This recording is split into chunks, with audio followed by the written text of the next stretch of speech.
Welcome to Troubleshooting Innovation, a commercial baking podcast sponsored by Puratos, providing commercial baking solutions for your high-speed production lines.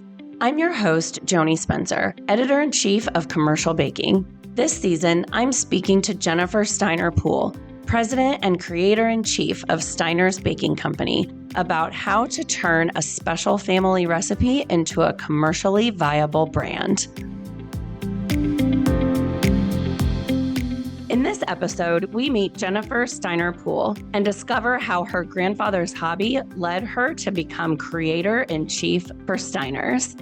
Hi, Jennifer. Thanks so much for joining me for this season of the podcast. Oh my God, are you kidding? Thank you for having me. We are so excited. My mom is sitting outside the door listening. That's awesome. That is awesome. So I first got to know you when one of our editors, Annie Holland, did a cool profile on Steiner's as an emerging brand. This is a really cool story. It's a cool company with an incredible background. And so before we dive into everything, I think I just want you to take me back, say about 30 years or so, and tell me how your grandfather's baking hobby led eventually to a proprietary gluten-free flour blend and how that led to these amazing coffee cakes. Basically, how did it happen and what did baking look like for you looking at your grandfather?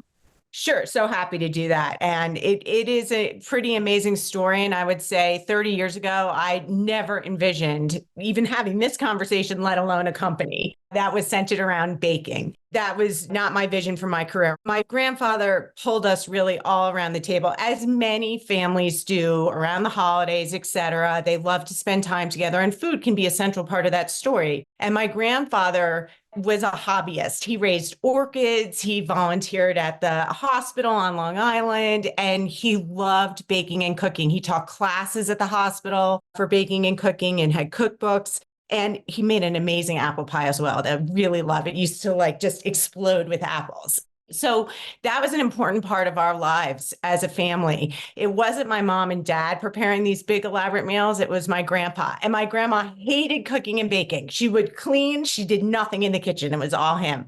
So the flavors that we experienced and just the smell, I can just remember it right now. So what happened was he was so passionate and loved these hobbies. And my mom, he took my mom, his daughter-in-law, under his wing. And she loved learning from him. And they were constantly talking about baking and cooking. And she was always trying to replicate his recipes. And the issue was that before anyone could even spell celiac, it turned out my mother had celiac. Wow. And so she couldn't enjoy anything he was making that was obviously baked good. Right. It was hard. It was, it's very hard not to cheat, and it's super duper hard to replicate a conventional recipe. Now, my mom, coincidentally, is also a science teacher. So she has this really cool, creative tinkering, it's like people I think often forget that scientists are very creative. Right. That's how you problem solve. And so she dug in very early on in her diagnosis, again, before anyone knew what celiac was. And there was most definitely nothing to buy in the marketplace. 30 years ago, nothing. Right.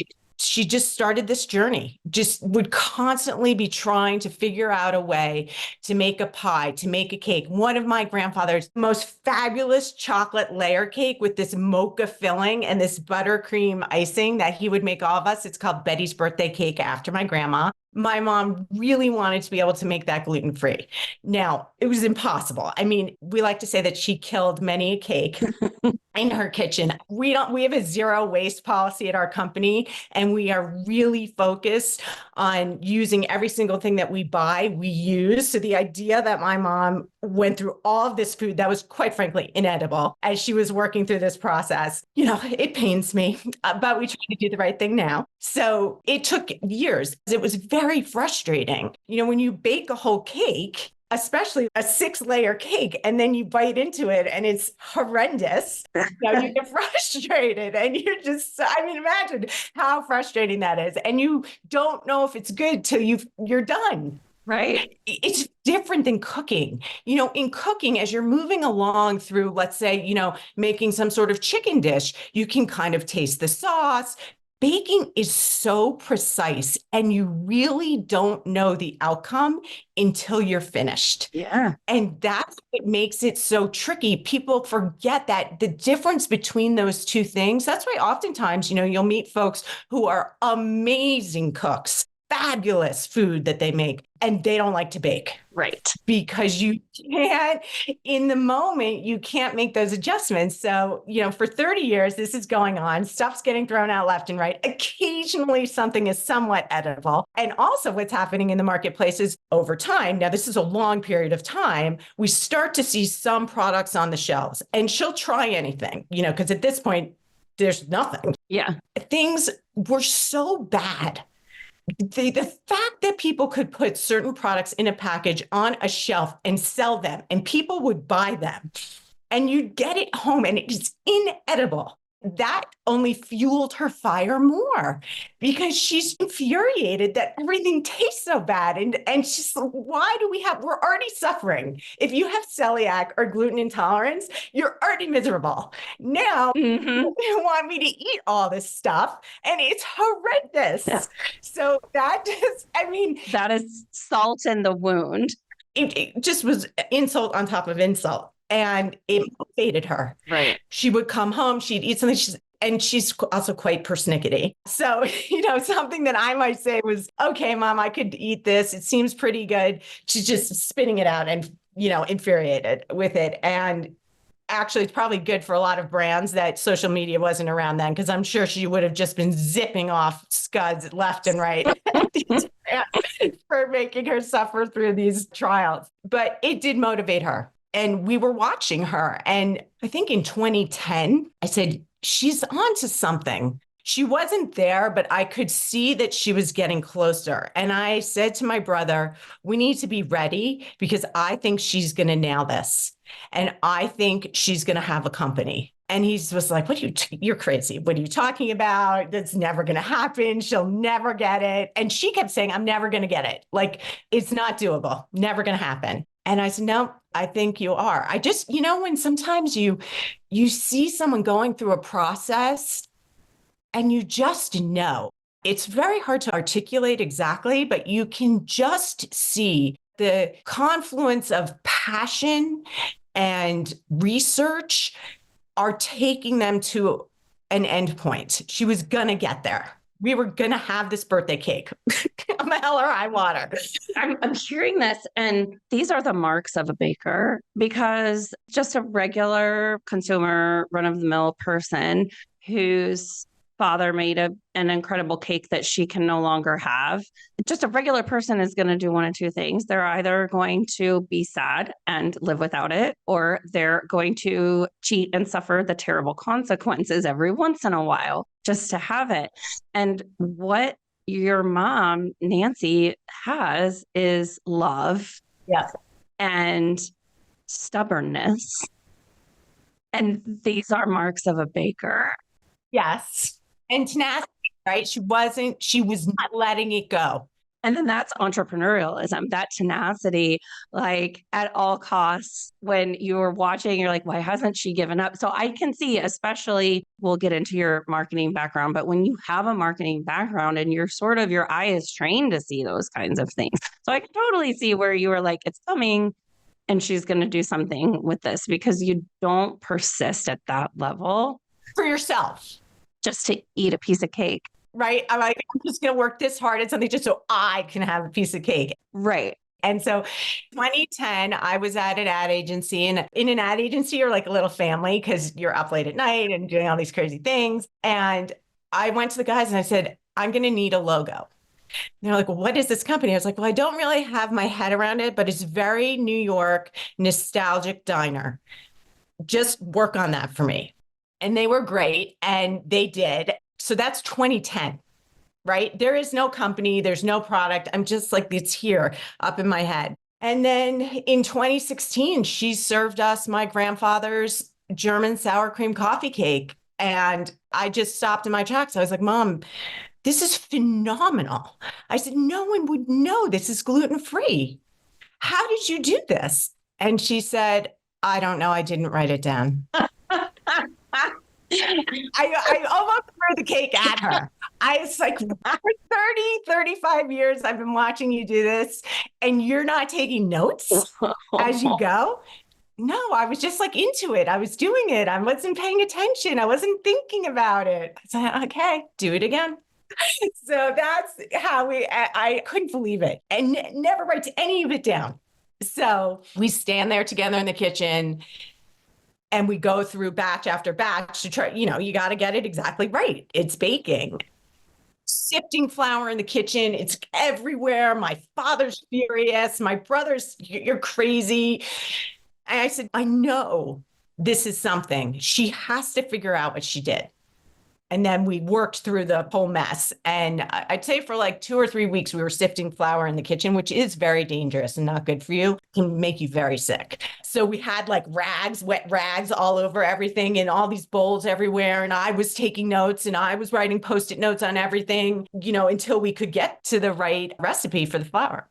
We're going to get to this in a couple of weeks too, like talking about that product development with that flour. But that was the key because of her celiac diagnosis. It wasn't just about getting a cake recipe. It was the flour recipe before she could perfect anything else. And then we'll get into all of the other factors that then revolve around that. But again, it takes a lot to not give up to create a flour recipe. I think she forgets that sometimes, how much time she really put into this. So she becomes this baker unintentionally, and then you follow suit. You had your instinct. You could see it coming. Was it really like it was so good, I quit my job the next day? Like, how did you dive into it? First, you have to know, and my family will attest to this, I do not bake or cook anything.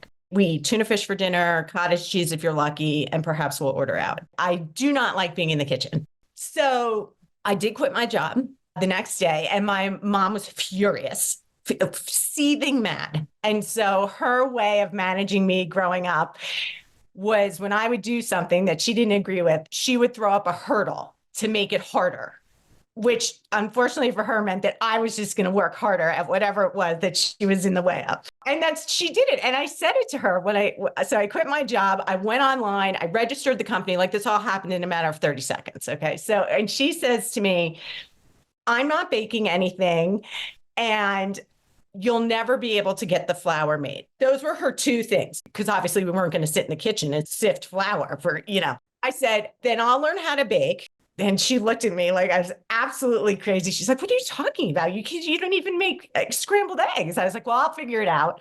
And I'm going to find someone to make the flour. And within 3 weeks, I had found someone to make the flour.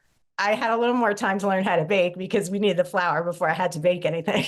And she said, I want to see you bake something. I don't care what it is. I just want to see you bake something, because I've literally never seen you do anything of this kind. Cookies, no, nothing. Rice Krispie treats, nothing. So my grandpa, one of his best recipes, and I can't wait for us to release it, is his banana bread. I love it. It's so good.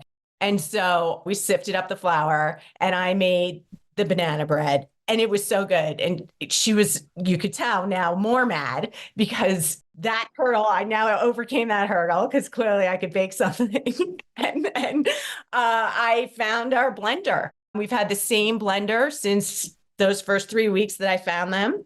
And they're fabulous, fabulous partners. I love them. They're a part of our family now. But yes, literally, I quit my job. Oh my God. So if I were to write a profile about you, I would open with Jennifer Steiner Pool became a baker to spite her mother. Yes, that is correct. And I still hate it.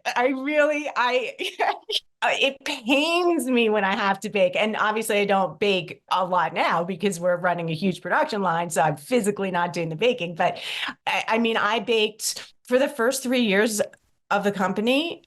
Every single product I baked with my own hands, thousands and thousands of coffee cakes and brownies and ginger snaps. I baked every single one. It was incredibly difficult. And there were days when I was hysterically crying in the kitchen at 2 a.m. in the morning. It was really hard.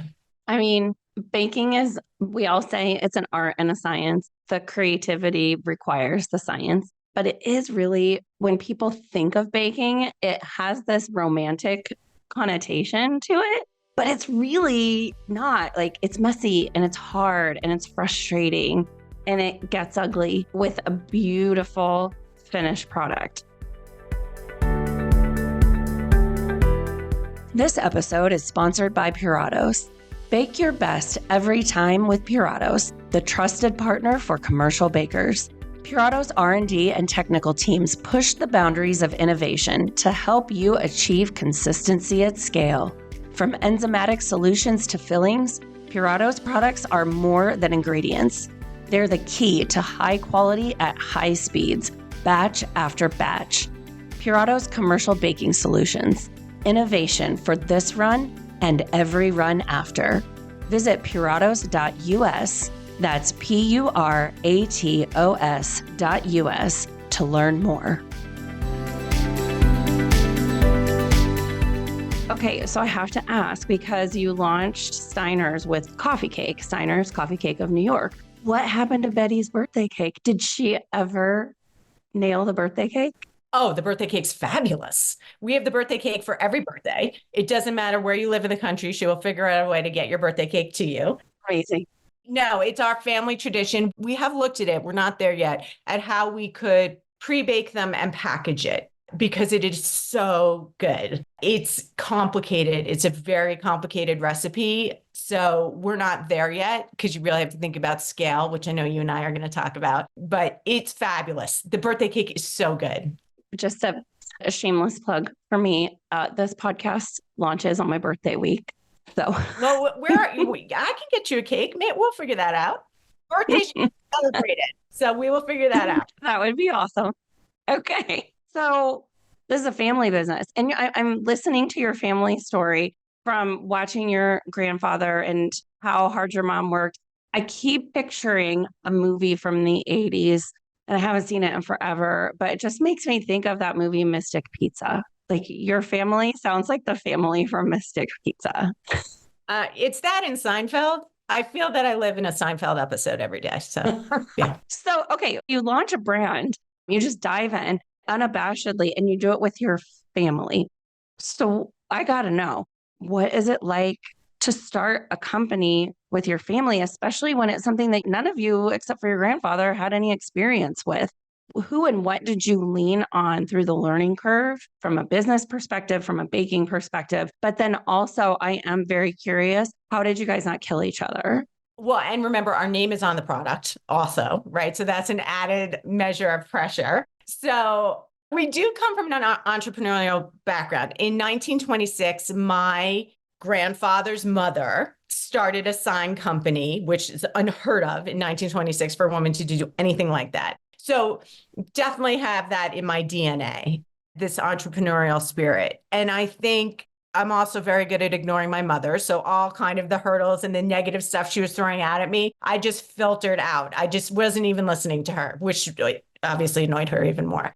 I think another key aspect of our ability to work together, because my brother is my partner, literally my business partner, although he has what everyone likes to say, a real job. And so we're very respectful of each other's swim lanes, as I like to say.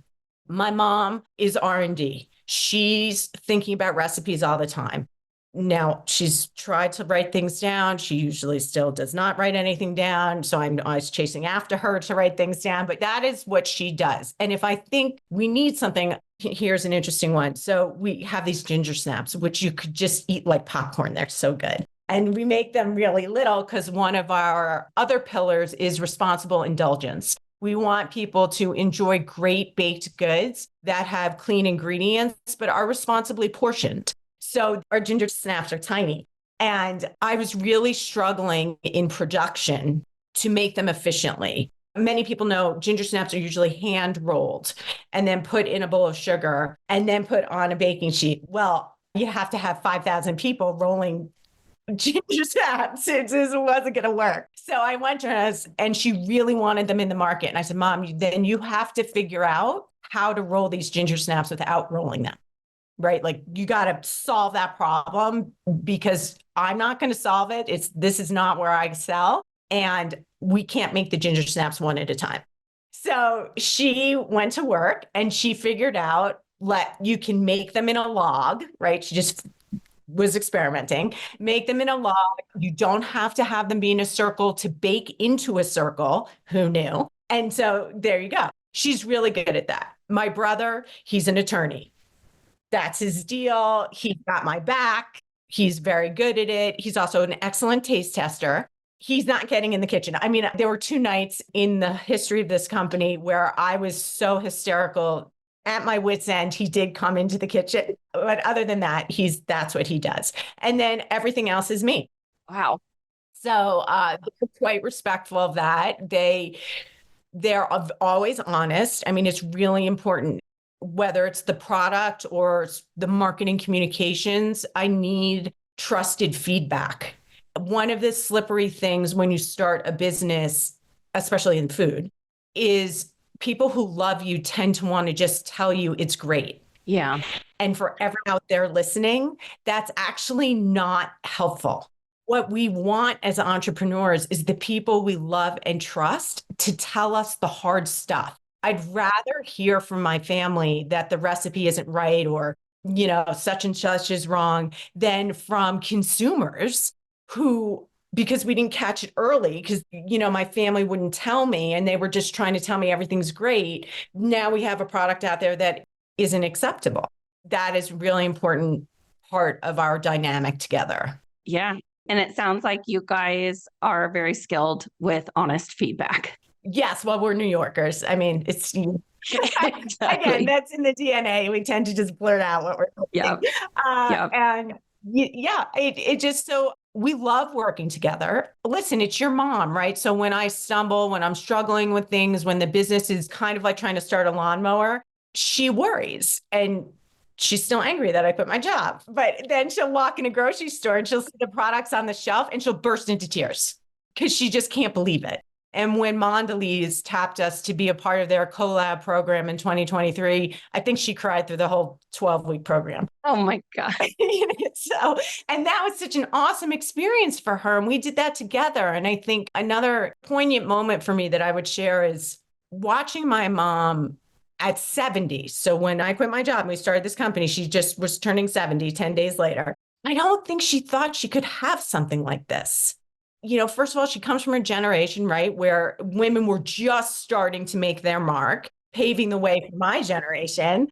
But I think sometimes she's like, I can't believe this is real, that I've gotten to have this experience after I've been a teacher, retired, raised my children, like I have grandchildren, and now I have a company. It's very interesting to watch her in that regard. So when we did this program with Mondelez together, we were together all the time. People thought it was adorable. We almost killed each other, but we didn't. But she was doing things that for me professionally, I did all the time, right? Brainstorming sessions and meeting with advertising agencies and all these things. And for her, it was totally new.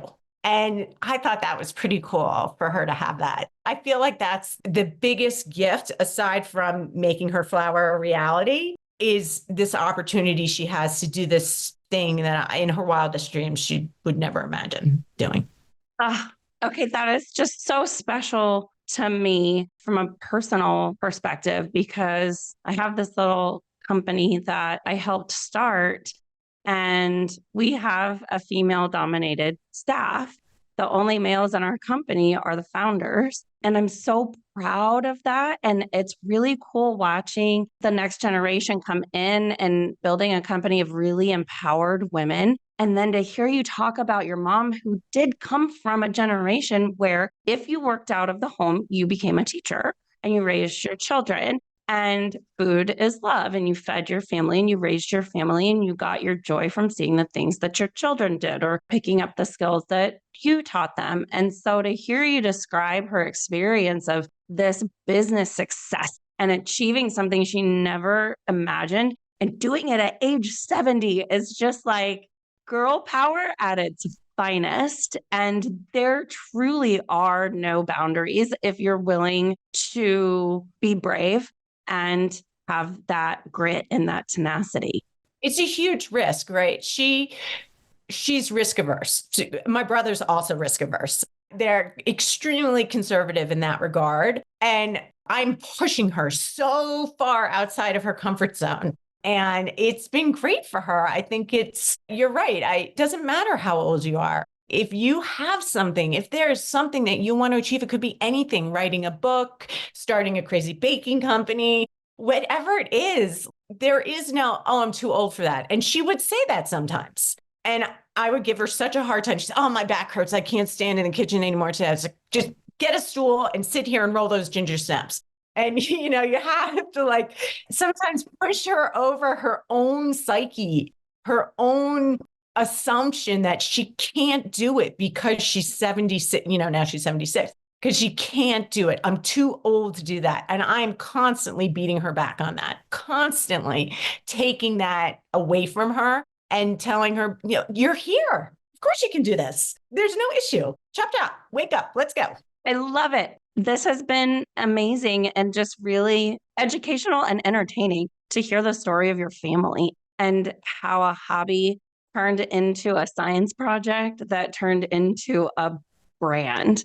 It's incredible. And there are far-reaching impacts with what you and your mom have done, born out of what your grandfather loved to do. This episode is just sort of a taste of that. And we are going to really go on a journey. And over the next 5 weeks, we're going to talk about, because one thing also that is very interesting about your story is that you weren't baking in the kitchen for 5 years, selling at bake sales. You jumped into manufacturing pretty quickly. So we're going to talk about your lessons that you've learned and where you are and your best practices and scaling up and growing that consumer and customer base. We're going to talk about product development challenges that come with gluten-free. I think you have a unique perspective, and I'm excited to hear about that. We're going to talk about what I've been seeing, what I call an evolution of marketing for a gluten-free product. And then we're going to finish off with looking at portfolio expansion, because you started this company when your mom perfected the coffee cake. But like you said, there's ginger snaps and there's the birthday cake, and there's so much more. This growth is rapid, but it's done in a really smart way. So I am so honored and excited to take this journey with you this month of May. So that's all I have for you for this week, Jennifer. And it was awesome. It was so much fun. Next week, I'm excited to talk about how you scaled up.